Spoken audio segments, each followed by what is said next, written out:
Mensajes positivos. En la lectura del día de hoy, seguimos viendo el segundo libro de Samuel. Hoy estamos en el capítulo 24.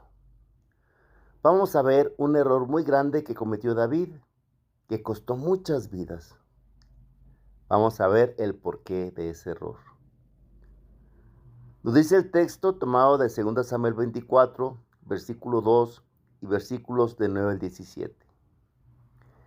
En aquellos días, el rey David dio a Joab y a los jefes del ejército que estaban con él esta orden: recorran todas las tribus de Israel, desde la ciudad de Dan hasta la de Beerseba, para hacer el censo de la población, a fin de que pueda yo saber cuánta gente tengo. Joab entregó al rey los resultados del censo. En Israel había 800,000 hombres aptos para la guerra y en Judá 500,000. Pero David le remordió la conciencia por haber mandado hacer el censo y dijo al Señor: he pecado gravemente, pero tú, Señor, perdona la culpa de tu siervo, porque he cometido una gran locura. Aquella misma noche el Señor le habló al profeta Gad, consejero de David, y le dijo: ve a ver a David y dile que yo, el Señor, le mando decir esto. Te propongo 3 castigos. Escoge uno y yo lo realizaré. Por la mañana Gad se presentó ante David y le preguntó: ¿qué castigo prefieres? ¿3 años de hambre en tu territorio?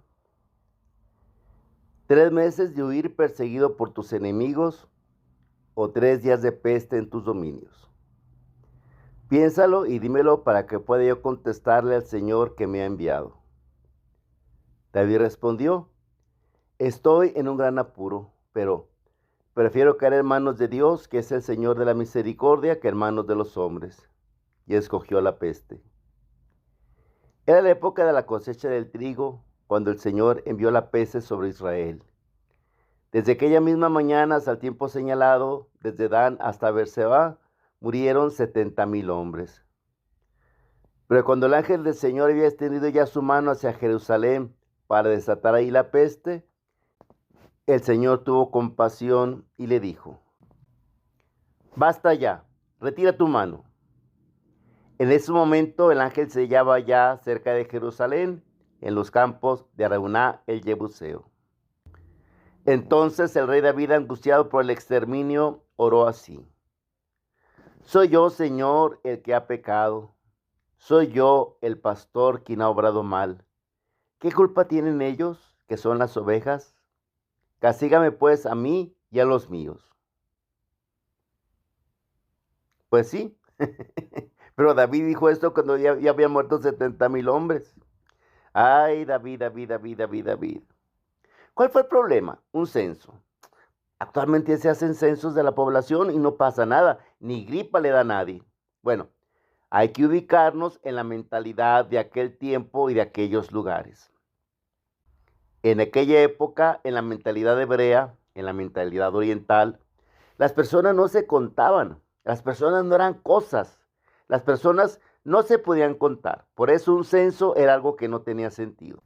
Segunda Crónicas, capítulo 21, versículo 1, nos dice que fue el demonio el que instigó a David para que hiciera el censo. Y si algo inspirado por el demonio, pues era un acto de rebeldía contra Dios. Dice Éxodo 30, del 11 al 16, que cuando se tuviera que hacer un censo, se tenía que pagar un impuesto y con él hacer una ofrenda a Dios, para pedir perdón por cada persona que había sido contada.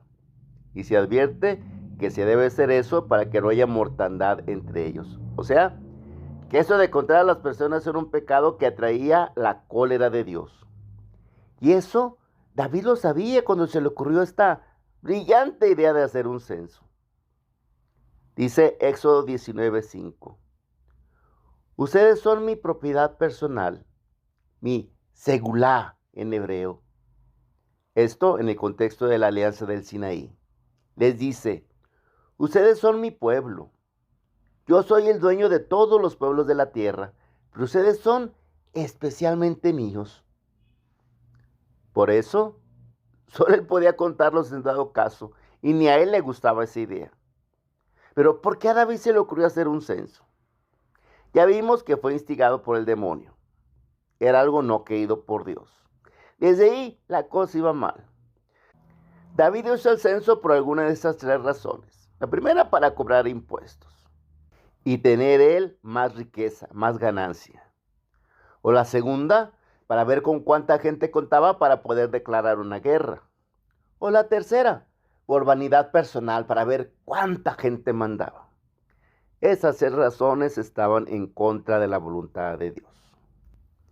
Y qué triste que el castigo provocó que mucha gente inocente muriera. Ella fue la que pagó. Los malos actos de los gobernantes pueden traer consecuencias muy nocivas para su pueblo en todos los tiempos, incluso en los nuestros. En la reciente pandemia, en muchos países, las malas políticas de salud provocaron que la mortandad fuera mucho más elevada de la que pudo haber sido tomando buenas medidas. En el Evangelio tomado de Marcos 6, del 1 al 6, nos dice que cuando Jesús fue a su tierra, ahí no pudo hacer milagros por la falta de fe de las personas. Hay una órbita de Dios, la órbita de la fe, la órbita de la esperanza, la órbita del amor. La fe, la esperanza y el amor forman como una órbita en la cual nosotros gravitamos en torno a Dios. Ocupamos fe, ocupamos conocer lo que Dios nos dice y creer en su palabra. Ocupamos la esperanza, conocer y creer sus promesas y desear alcanzarlas. Y ocupamos la caridad, que nos hace amar a Dios y desear estar con Él. Si no estamos gravitando en la órbita de Dios, somos como un cometa que se pierde en la infinidad del universo. David se salió de la órbita divina. No consultó con Dios, hizo las cosas de acuerdo a su criterio y a sus intereses y se perdió. Y los paisanos de Jesús no pudieron creer en la obra de Dios, en alguien tan cercano a ellos. Y al no creer, se perdieron tantos beneficios que Jesús pudo haberles dado. Hay que vivir en esa órbita divina que implica oración, que implica los sacramentos, que implica el perdón, que implica la caridad para con el prójimo, que implica la lectura de la palabra de Dios. Una órbita divina en torno a la cual nosotros debemos girar.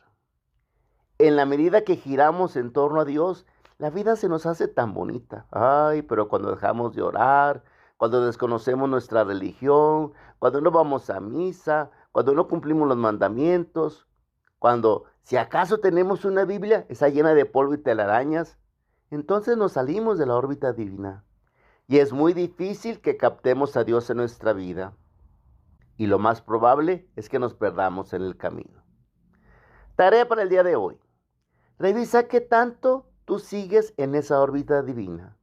Qué tanto tienes fe, qué tanto tienes esperanza, qué tanto tienes caridad, qué tanto haces oración, qué tanto vives los sacramentos, qué tanto cumples los mandamientos, qué tanto lees y haces vida la palabra de Dios.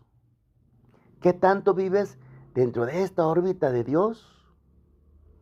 ¿O acaso eres un cometa allá dándole vuelta al universo? Haciendo las cosas a tu modo, a tu gusto, a tu ritmo, a tu tiempo. Muy yo. Al salirnos de la órbita de Dios, podemos enfrentar situaciones muy difíciles como las que tuvo que afrontar David con su censo. O podemos perdernos de las maravillas que se perdieron los paisanos de Jesús por su falta de fe. Cuestiónate, ¿qué tanto vives tú dentro de la órbita divina? Mensajes positivos.